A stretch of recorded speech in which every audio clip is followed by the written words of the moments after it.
Hello and welcome to the Tribe Time Now Minor League Report, brought to you by the More Than a Fan Digital Network. I'm your host, Kevin Gall from BurningRiverBaseball.com. Joining me tonight are Laurel Wilder and Todd from Did the Tribe Win Last Night? Thank you guys for joining me today. Thanks for having us, Kevin. Thank you, Kevin. All right, on tap today, we're going to talk about a little bit of Lake County captains, because as most of you guys know, Laurel covers them for Did the Tribe Win Last Night? And we're also going to talk a little bit about some Clippers and then perhaps even some who can help the Indians now. So digging right into it, Laurel, one of the, I think, not so much a big surprise, but somebody who's definitely, I think, for the average minor league fan, a person like Claudio Batista really kind of shocked some people because he wasn't really well known going into the season, and he's had a tremendous year. Recently was promoted, but for those who don't know Claudio Batista, what kind of player do the Indians have in him? I think they have a very strong player in Bautista. About a month ago, I wrote a story about him, about how his third time in Lake County this season seems to have been a charm. He bounced around between Lake County and Mahoning Valley for the past 2 seasons, and it seems like now he's finally found his groove. He was named to the Lake County, or to the Midwest League All-Star team, representing Lake County along with Justice Sheffield. And he has really just had a monster season. As you said, he just got promoted. Before that, he was hitting 300 in Lake County with 7 home runs. He's only played 2 games so far in Lynchburg, but I'm sure that they are going to have a very strong player on their team now that he's with them. It's pretty sad for Lake County to lose him. The hitting coach, Larry Day, was saying that they're really going to miss his bat in the lineup, but he definitely deserved that promotion, and I think that he's going to be someone that his name's going to be becoming a lot more well-known than it has been. And yeah, I saw him in Lynchburg. I was there this weekend, and he was called up for the Saturday game, and that game got rained out. But I saw, and he's a pretty big guy. He's solid. He is. Yes. Is his defense going to be, because he didn't really look like a second baseman to me. He looked like potentially a first baseman because he is that big, or even a third baseman if his arm would play. Defensively, is he somebody who can stick in the middle infield? I would think so. I could see him possibly moving to third, like you said, if his arm can account for that. But I don't see them doing too much moving him around. As I said, possibly third, but I could see him staying where he is as well. Yeah, the interesting thing about him also is you might not know his name that well, but he has the most home runs by any middle infielder in all of the Indians minor leagues, over combined from last year and this year, with 20 already. So yeah, 13 last season. 13 last year, and already 7 on the year this year. So yeah, so it's definitely somebody that kind of taken a rise, sort of like Eric Gonzalez kind of did it in Lake County. Granted, it's taken Bautista parts of 3 seasons, and really when it adds up, it's about 1 or even a little over 1. Yeah. But definitely somebody who Indians fans should be excited about. When we've talked about this a number of times on the podcast, the value of middle infielders, and particularly middle infielders who can hit. I think just about every one of these, Joe Wendell gets mentioned in how valuable he was as a trade chip. And whether that's Batista's future is to be a trade chip, or even Jason Kipnis's backup, if that's what it comes down to, who knows. It's so valuable to have middle infielders who really hit. The interesting thing. Oh, sorry. You bring that up, Kevin, and just to go off topic a little bit on that, but sticking with middle infielders, Akron's Ronnie Rodriguez came back from a hamate injury just about 2 weeks ago, and he's been on fire, and almost looks like the Ronnie Rodriguez of also 2 years ago, before when he was at Kinston, when he had 19 homers. He already has 4 homers in the first 2.5 weeks with Akron. So that's another middle infielder, that to the depth that we have as well. So, and somebody who I think a lot of people wrote off last season because he had just such a bad year, and whether that was because he was being moved around to be accommodated for because of Lindor and Eric Gonzalez being brought up after that, or whether it was just a bad year. But he was somebody who was really highly ranked in the prospect rankings going into 2013 and even in the last season, and really didn't have the year that people thought. And I think people forgot about him because he was injured, and now he's having a tremendous start to. I think he's only been playing for maybe a month, but he's played really well, and maybe he can reach the levels that they'd hoped a few years ago, because that'd be a huge plus, because he's definitely a talented guy. Yeah, for definitely. sure. Sticking with Lake County, Laurel, somebody we were just talking about before we started is, and somebody we haven't talked about in the podcast yet is Greg Allen. Last year's, he was a 6th-round draft pick last season. He's really playing well this season. A stat I just jotted down before we started this: he's got 12 hits in his last 6 games. Yes.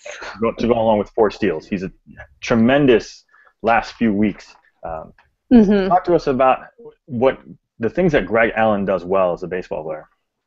I think Greg Allen just does a lot well. He's one of those players that he's kind of understated. He doesn't have very flashy play, I wouldn't say, but he's good. He's solid.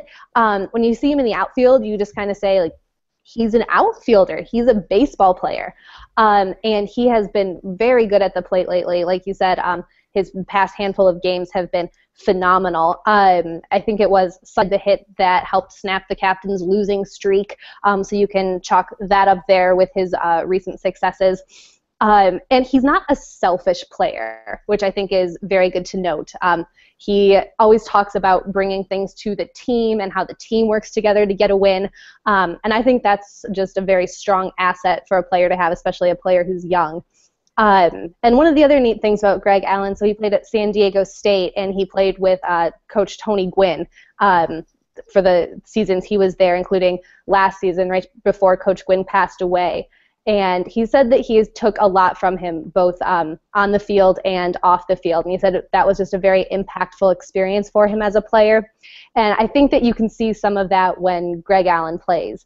I think that there's definitely essences of Coach Gwynn's influence in his play. And I just think that's really neat, too. Yeah. I was going to add that, too, if you didn't add that, Laura, about the Tony Gwynn thing, because I've heard that. Yeah. What he's talked about him with that, and that's a pretty special thing to take away, especially from a young guy. Yeah, I've heard the same thing. He's not a guy that's going to wow you in one certain thing, but he's good at a lot of things. And that's so valuable, because he's not going to struggle on one facet of the game, but he can help you in many facets as well. So. Yeah, he's interesting. I haven't seen him play live like you have, but you see him, and he's got 4 stolen bases now, which is only second to Brad Zimmer, who has 29, which is ridiculous. But but he's got a 6-game hitting streak going, and you think, leadoff hitter. Well, he's got 8 RBIs in those 6 games. So there it goes to show you he can do more things than just steal bases and stuff. So So interesting. On the website, they have him listed as a right fielder. Has he been playing right field, or is he a center fielder too? Because I thought he was a center fielder, but I could have been mistaken. Yeah, I've been seeing him in center field when I've been out there watching. I mean, it's Lake County. They probably move people around, quite a bit. But I've seen him primarily in center. Okay. And the one thing I heard about last year is the tremendous base stealing ability he had, and a lot of the talk was it fit a lot right along the overlooked kind of aspect that you mentioned earlier, that he's a base stealer and he's not much else. But he really seems to be the opposite of that. He seems to just be everything. So he does a lot well, and that's very positive, especially with a team that's perhaps trying to move, or an organization trying to move towards just good all-around baseball players, somebody who can do a lot of things well. And I'm going to be there Friday to see him, and I'm really hoping that he plays, and looking forward to seeing him for the first time. Yeah. Good. And then somebody who I talked about him the end of last podcast as the person that I'm most excited about in the entire minor league organization, and that's Bobby Bradley. Last year's he was a third-round pick out of high school, and he's just been a monster at the plate. Tremendous hitter. For those who don't know, I think he's leading the minor league or all the Indians organizations with 12 home runs, if not tied with 12. But he's up there at number one. Yeah, he's number one with 12 right now. Okay, I knew Luigi Rodriguez was either 11 or 12, but he's at 11. Okay. So, Laurel, you get to see this guy. He was hurt for a little bit, and the last few weeks, really the month of June, he's been on fire. Yes. What does Bobby Bradley do well? I mean, I think we just said it. He hits well. I think it's so much of his work ethic that he's just coming in. He's spending a lot of time in the cages just to get better. He's so focused, and he knows what he can do well. And after he came back from his injury, he was a little cautious at first. He didn't want to hurt himself again. But I think the same focus that he brings to the plate, he brought to, returning to the game and knowing that, okay, I got to be a little cautious right now, but as soon as I feel 100%, I'm going to be swinging the bat 100%. And yet he just, like we just said, he hits well. We talked to the hitting coach Larry Day about him, and he said, since he's only 19, we're hesitant to label him a power hitter yet, but he hits home runs. And I think right now in his career, that kind of says it all. Yeah, he's a big guy. Go ahead, Todd. No, go ahead. Okay, I was just going to say, yeah, like Laurel said, yeah, he hits home runs. Just looking, just checking numbers, but he does have 12, and it's only in I was seeing how many games this year, and it's only 49 games because he had that oblique injury. So that put him out almost about 3 weeks or more. So it's ridiculous numbers. He has 20 now in 88 games total in the minor leagues. So yeah, his power is ridiculous. Interesting thing about him is, and I remember this from the draft last year, he fell to the third round. Because a lot of teams were worried about signability issues because he had a full ride to LSU. And the Indians scooped him up in the third round knowing he wanted first-round pay. And they doled out the money for him, and, looks like it could be a steal here in the third round, for what they got him. So, go ahead. The one thing that, and I agree with everything both of you guys have said, it's an absolute steal to get the kind of talent that they've already gotten out of a third-round pick and somebody who probably in 3 years would have been a first-round pick, and doing it like they did is a great thing for him. But one of the things that's kind of concerned me is the fact that he's got 73 strikeouts in those 49 games, and that's a pretty high rate.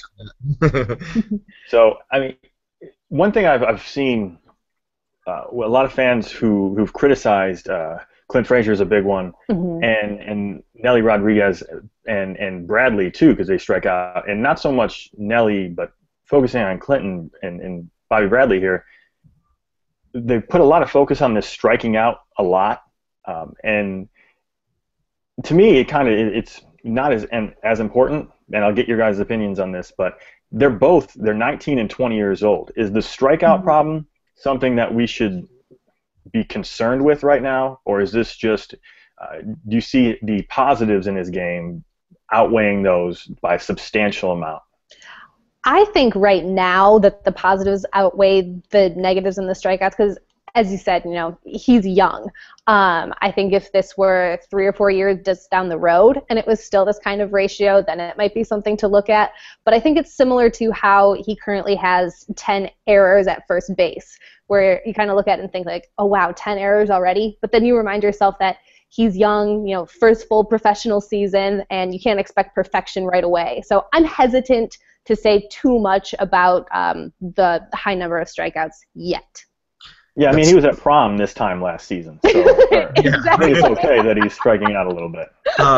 It's funny. You guys I had those two things marked down, but you stole my thunder already for the negatives, the strikeouts and the errors. But like you guys said, 19. I know coming into the Midwest League, he was the 6th youngest player coming into the league this year.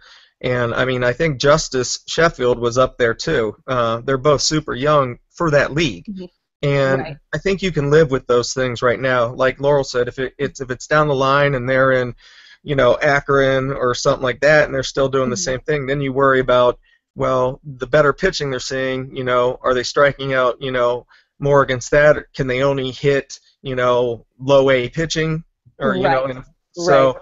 I think that's more of a concern, but right now I think, you look at even stars in the game today, they had their strikeout problems, early on in their careers too. So we'll see how his eye, he does have 26 walks already, which he had 16 in like the same amount of games last year, and he has 26, this year. So he is walking more, but the strikeouts, are up there as well, so. Yeah, and I think what a lot of people just group all these people together as some of the younger, like high school draftees especially, that they group them as major or professional baseball players, when in reality, these kind of guys are underclassmen in college playing against juniors and seniors. Yeah, yeah. It's a natural kind of progression that when you're the young man on campus, that you're not going to have the overall pitch recognition that takes some time to develop. It's especially like Clint Frazier. He's a guy who's his tools and the things he does well, he does extremely well, and he just hasn't gotten the things he does bad to be somewhat closer to the things he does well. And when that gap starts to shrink, I think the Indians have themselves a tremendous talent. And he's another guy, and this wasn't on our list to talk about, but Frazier, I saw him, like I said, I saw him this weekend, and he's built like a Mack truck. He's a solid guy. That's the perfect way to describe that. He kind of reminds me of Yoenis Cespedes. He's not tall, but he like fills out his uniform. He's got a lot of muscle, and I think he added quite a bit during this year. But definitely somebody who he's together. He's still one of the youngest players in the Carolina League. But the same kind of things hold true for him and Bradley. They're doing the things they do well, very well. And they're getting there with like the strikeouts and the fielding and things like that. So anybody who I think jumps to the conclusion of, let's just look at his strikeouts, you got to look at his age and know that he wasn't even alive when the Indians went to the World Series in '95. And if that doesn't upset most of the guys. That is so weird to think. When you put it that way. I mean, 1996. I mean, it's the year to make me feel I'm older than you guys, but that's when I graduated high school. So, in '96. So. And these guys are holding their own in competition that's, in most cases, 3-4 years older than them. Yeah. Right. The thing about Frazier, real quick, was that there was, if you're familiar on Twitter, a big account is the Cespedes Barbecue, which the two guys, they went down and saw him just in Lynchburg, I think, and they came away, and that's the first time they saw Frazier since he was drafted. And they said he looked like a tank. He had a chest of armor underneath his shirt. He had really filled out and gained like 15, 20 pounds of just muscle. So, these guys' bodies are still just maturing as well. One thing I look at is who's really changed his body, but when he was at Lake County was Nelly Rodriguez. He was kind of came out of high school. He was just kind of a little chunky 18-year-old. You probably hate me saying that, but now I mean if you look at him, he's muscle. He's not chiseled out, but you can tell he's really put a lot of work into his body to be more of an athlete, which was something that was held against him. So he's got thighs that are the size of tree trunks. I was right next to him and talking to him very briefly this weekend, and he's a very wide guy. You can see where he gets his power from. It's all in those legs. He's extremely powerful with that, and didn't get the chance to see him earlier up close and personal, but he is a very big guy. Yeah. For sure. For sure. Yeah. But that does bring up an interesting point that I think a lot of people like to compare prospects across levels. And Laurel, you've gotten to see Nelly Rodriguez last year. You're seeing Bobby Bradley this year. Yeah. Do you see a lot of similarities, or do you see different players who just happen to perhaps play the same style of game? Huh. That's interesting. I haven't really thought about that too much. So my guess is then it's probably the latter. I think that if I was seeing comparisons, would probably jump off the page. But yeah, I think it's just guys who are playing a similar style. But now I'm going to be looking for more comparisons as I watch Bradley play. Now that this was brought up, so I'll be able to tell you more next time. I think the one thing he's got going for him is that Nelly Rodriguez didn't have the success he had his first go-around in that's County. Very true. But not necessarily saying that Bobby Bradley's going to be even better than Nelly. We don't know because the development of kids is never predictable. Yeah. But it is interesting, especially with you've got this now line of Jesus Aguilar and Nelly Rodriguez and Bobby Bradley, these big first basemen who've got some pop. Yep. And all around the same age. So you got to imagine only a few of them are going to be able to see playing time, if not maybe even just one in an Indians uniform. So it'd be interesting to see how they develop. Bobby Bradley, though, if you haven't seen him yet, I'm excited to see him for the first time in person. One of the more exciting prospects that the Indians have. Well, I think ceiling is as high as maybe any others in the system. Todd, I got a message from you a few days ago, just before. Eric Gonzalez got the promotion from AA to AAA, and funny thing is, last podcast, me, Jake Dungan, and Danny Madden, one of the first questions I asked them as guys who cover Akron,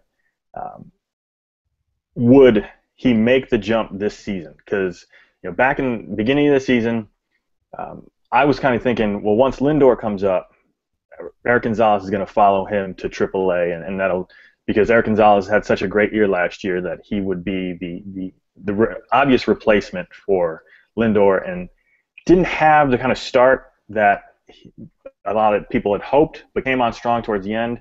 Are you surprised that he got promoted? No, actually, the reason I was able to get that able to break that he had gotten to AAA and been promoted, and I sent you that, was I've been checking on that for a couple weeks since Lindor has been moving up, just with a couple people I know down in Akron, and just checking in, has Gonzalez been moved up yet? Because I was thinking, well, as soon as Lindor did, went up to majors, my thought was right away that, Gonzalez is going to move up to play short at Columbus, but Ramirez was there. But I think Gonzalez right now, is ahead of Ramirez now as far as even back up to Lindor for the future, not for this year, but for the future. I think right now they're looking at kind of Ramirez as turning into that super utility player, kind of the Mike Aviles mode, where he can play all over the infield and even play some outfield if needed. He's only had a handful of games in outfield, but I think he's going to see some time here near the end of the year in Columbus. Gonzalez, the interesting story about him is the first 2 or 3 years he was in, from the Dominican Summer League to the Arizona League to like Mahoning Valley, he almost got cut after his 3rd year.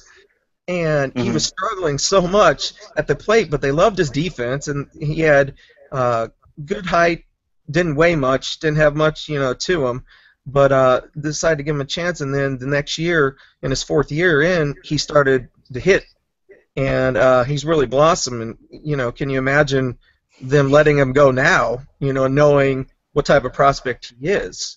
So he's a late bloomer, and I'm glad they did stick around and keep him, because, man, if you got to see the play he made last night in his first game in Columbus, if you haven't seen it yet, you need to look it up on the Columbus website or YouTube it, because it was amazing. So go ahead.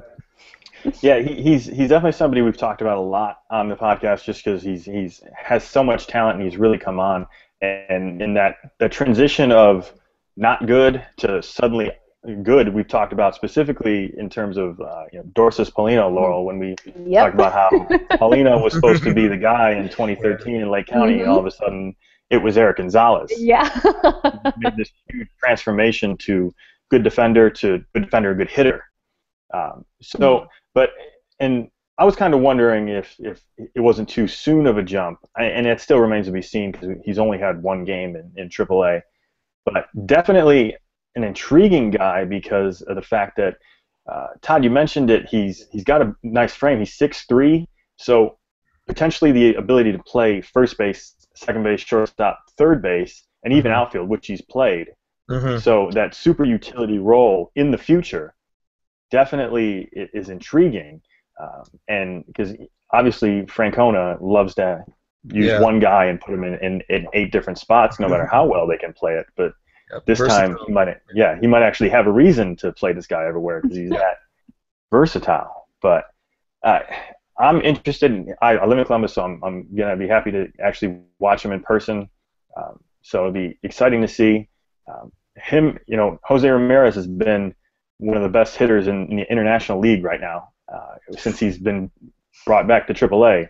So the two of them are going to make a very intriguing middle infield for the remainder of the season. Now you got Chiz there at third. So that whole infield, I mean, you could put them on one of the worst teams. Well, let's just not say the Indians right now, but one of the worst teams in the major leagues, and field them between Aguilar, Ramirez, Gonzalez, and Chisenhall, and you could get by. So, but it's exciting to actually see. You could pull a guy up from down there, I think, right now, and at least you could plug them in, and they can, it's not like they would do great, but they could probably fill in and whatnot. So yeah, I mean, we could beat the 2013 Astros. They lost like 140-something games. The Clippers, exactly. Yeah. But yeah, no, it is exciting, and we've talked about this so many times. Just having this depth is so valuable, especially when you come to a situation like I think in the beginning of the year. Everybody was thinking with the pitching staff, well, why do we have like 9 starting pitchers? That doesn't make much sense. And now we've needed all of them plus Cody Anderson. So you've got this depth, and you've got legitimate major league depth where you could have some of these guys come in and fill in, whether it be for a 15-day DL stint or even beyond that. Some of these guys are that good that they could do that. And it's so important, especially only a few years ago, it was that the Indians' minor league system was just barren, and now it's becoming extremely deep. As some of these players, the Eric Gonzalez's, even Giovanni Urshela's, who just kind of develop out of nowhere, and they become much better players than they were the year before. So he's somebody who I think I've talked about him on all 6 of these, and we haven't even talked about Francisco Lindor. So Eric Gonzalez wins the number of times talked about on the minor league report. So that running tally as I'm keeping. But the Indians and discussion of what we talk about strictly to minor leagues, but we'll cross over a bit. And if you're living under a rock, the Indians aren't really very good right now. They're going through a bit of a rough patch, and the greatest thing about that is the comments and the Twitter messages and the Cleveland.com comments that come out when a team sucks or has periods when they're not very good, because those can just be very entertaining. And something that caught my eye is a particular thread where a number of people were going back and forth as to who should be brought up, because they would be so much better than what the Indians are doing. And a lot of that is just, you're a prisoner of the moment, and you're caught up in all your emotion. You're just saying whatever it drives you at that particular moment in time. But it got me thinking, and I'll ask Todd, I'll ask you first, if you think there's anybody in the minor league organization right now who, if they came to Cleveland, could make the Indians a better team today. I know that like I like Tyler Holt. I don't think he would help as a starter, but I think he would be a great addition as a fourth outfielder and just kind of fit in, Mhm. where you could play him off the bench, but he can play all three outfield positions. He's got a great eye. He walks a lot. He's got some speed, and would just be someone you could put in there when a guy needs a break and not lose too much. Um, honestly, I think Tyler Naquin. I know James Ramsey's older than him and played more at AAA than Naquin, but I think Naquin might have just skipped over in their eyes over Ramsey as far as someone in the outfield, maybe like center field or whatnot, that could go up there and probably do, and in my opinion, would do a better job than probably Michael Bourne's doing right now. He's a solid defender with a plus arm. His arm is terrific. He's not going to hit for power, but he's an average hitter, and if he can, hit and play great defense, great arm, hit 275, 280 up there, he could help the team out a lot as well. Mhm. He's got speed. He's got some speed. Not a blazer, but um, I think coming into the season, I thought, well, Ramsey would have been the first choice above Naquin, not just because Naquin started in Double A. That was mostly because of the hamate bone injury he Yeah. had last year, and the depth they have in outfield. But I think since he's been back, he's hitting, I think, 317 between both levels or something like that. But Ramsey has more power, but I think Naquin's overall the better player right now. So I would go with that. Laurel, I know you cover the lower levels, people that don't make the jump from Lake County to Cleveland too often. Unfortunately, that would make for a great story. Yeah, that would be. That would be. Although it wouldn't have surprised me if JP Fireisen, if he would have made like an appearance. Exactly. Yeah. We know Francona loves his bullpen. Might as well just try someone from low A. But besides low A, anybody you've seen that you think would fit the mold of helping the Indians win right now? I mean, like you said, I'm not totally well versed in who's in Columbus right now. I would have to agree with Naquin over Ramsey. So yeah, I just think that, as you said, Naquin has been the all-around better player right now.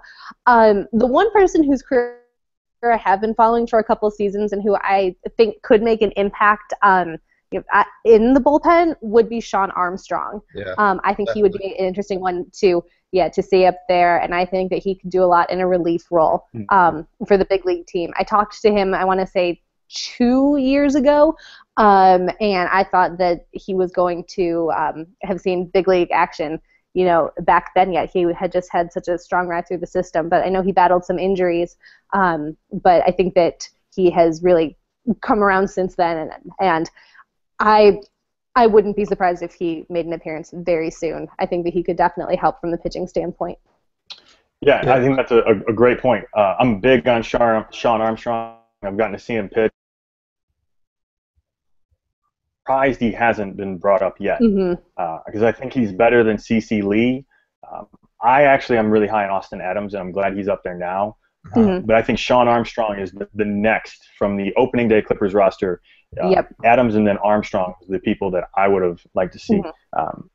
Going back to Todd, what you said about Naquin over Ramsey, and I'm with you. I think in the beginning of the year, I was definitely high on Ramsey.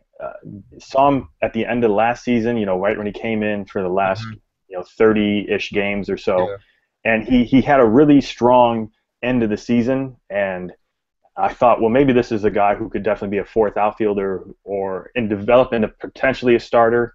But I've really not been impressed with him this season. I've seen him a number of times, and there's days he looks great, and there's days he just looks a little lost at the plate. He's got tremendous power for a kind of small guy. He's not a real big guy. But going back to it, he's got 78 strikeouts in 73 games, and there's a guy who he strikes out a lot. That's a part of his game, but he's not hitting with the same way he did last season. So I know Naquin, he's only had a few games in AAA. I'm with you. I think Naquin's a better defender overall, so he probably does give the Indians a better chance. But uh, if there's a specific answer to the question, I'm actually going to say Tyler Holt because he's been the best Columbus Clipper all season. Right now, he's hitting 306. He doesn't. The problem is he's got 383 slugging percentage, no home runs. He just doesn't hit for any power. Yeah. So you have a fourth outfielder. That's the definition of fourth outfielder. A tremendous defender, guy who can get on base and steal bases, but he's not a starter for any length of time. But he's hitting tremendously well. It's just all singles. That's the only problem. And his defense is easily better than Michael Bourne. And if Joe, or the owner of Burning River Baseball, is listening, he's probably going nuts that we're even talking about Michael Bourne, and source of much frustration for a lot of us, as we all know. But another player I will mention is Bradley Zimmer. I think the way he's played, I think there's no doubt. Obviously, with Lindor being promoted, he's no longer a prospect. But Bradley Zimmer is the clear-cut number one of this organization. Yeah, absolutely. Easily. Yep. And there's some good people behind him, and he's way past them. Yeah. So it's not even a bad thing to say about the other guys. They're really good too. And I think if they brought him up, and if it was a September call-up, say if that's what they wanted to do, he could compete. And he could probably be better than Michael Bourne, just because he has so much more of a well-rounded game to him, where he has hitting for power, good hitter, 29 stolen bases, leads the entire league, and I'm 6'5". He's a fraction shorter than I am, and I can't imagine leading the Carolina League in stolen bases at that tall. Guys that big. I mean, he can play center field. Know, it's not like he's a corner outfielder. He can legitimately play center field, from what I've heard of reviews on him. So, yeah, that's kind of freakish. He has a cannon of an arm. I've seen him make some great throws. He could be a corner outfielder too, because he can play right field because his arm is that strong, and he can play right field because he's got the kind of power to do so. Next year, I think for sure he's up second half of the season, but I think it still says to how good he is that he could come in right now and help the team, even if it's in a small amount, definitely more than a lot of other guys at AAA could right now. Well, that's one of the things that I've been waiting for. I've been kind of each day checking in with some people at Lynchburg and waiting to break that news that Zimmer's already been moved up to Akron, because I think it's well past due that he should be a rubber duck by now. Oh, absolutely. Yeah, I mean, I think he's proven enough in the Carolina League. By the way, he's tore that thing up. It's crazy because the one knock on him he had when the Indians drafted him was his power. Most people didn't think he would hit for power, and he came out like just nuts with home runs like the first third of the season. He slowed down a little bit, but he's still at 10 right now in a short amount of time, and he still has room to fill out his frame. Like you said, he's 6'5", but I think he's like 200 pounds, if that. He's a beanpole. He's extremely skinny. So, I mean, he even has room to fill out, and that's only going to help, probably add to his power as well. But it's it's really interesting to see. He's just kind of come right out of college and not stop running. He's just hit the minor leagues, and it's just I just see him flying through it. Like you said, probably a second half of the season. If it's not September, even before that, getting called up. So, that's exciting. He's the guy that really excites me. Yeah. I think when you talk about the why he isn't in Akron yet, a few weekends ago he fouled the ball off his shin and he missed some time. And I think I would bet that had something to do with why, because that was the All-Star break shortly after that, and that seems to be a good halfway point to bump up players. So I wouldn't be surprised if it's in the next week or two. Yeah. We were worried that me and my dad scheduled this trip to go last weekend. We were worried that he was going to be gone. Yeah. We scheduled it in the beginning of June, and we didn't think he was going to be there. Yeah. But I mean, I like how you mentioned the knock against him being his power when he came out. That's no longer the knock. Yeah. I think people thought he was a 4-tool player. Yes. The one not being he couldn't hit for power, but he clearly can. And I've been told that the Carolina League is not a power-friendly league. No.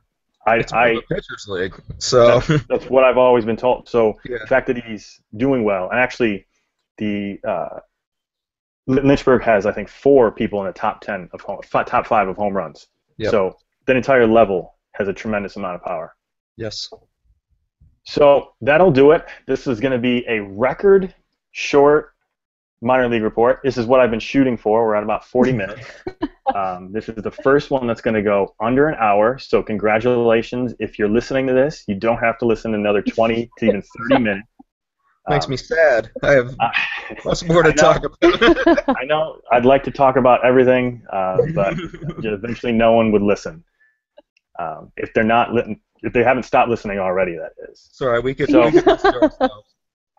If you're interested in the Tribe Time Now minor league reports, you can visit the website at tribetimenow.com. You can subscribe to the podcast. You can have them on your phone. So when you're on road trips and you're really bored and you think my voice is soothing and is going to get you through some of the bland areas of wherever you're driving through, you can go to tribetimenow.com/subscribe. Remember, it's just right on your phone. My voice is just one download away. Or you can also listen live when we do these at tribetimenow.com/live. If you followed the tweet I sent out earlier, you are already watching, but I don't think anybody is. If people wanted to follow you, Laurel, on Twitter, where would they do that? They can follow me at Laurel Wilder. And yeah, you can see all my really exciting tweets about Lake County captains. Yes. And if you don't know, she writes for didthetribewinlasttnight.com, so you can follow her articles as they come out. I recommend you do so. Todd, you're one of the most active tweeters, if that's a verb. Well, it is now. Where can people follow you on Twitter? It's at Indians Accounts, and on that as well. One of the things I first started doing was just keeping track of the team's accounts, all their players, and you can find all their handles. I have them separated in my list section if you're a huge Indians fan, and all that's free. You can just go in there and find all of them separated by teams. For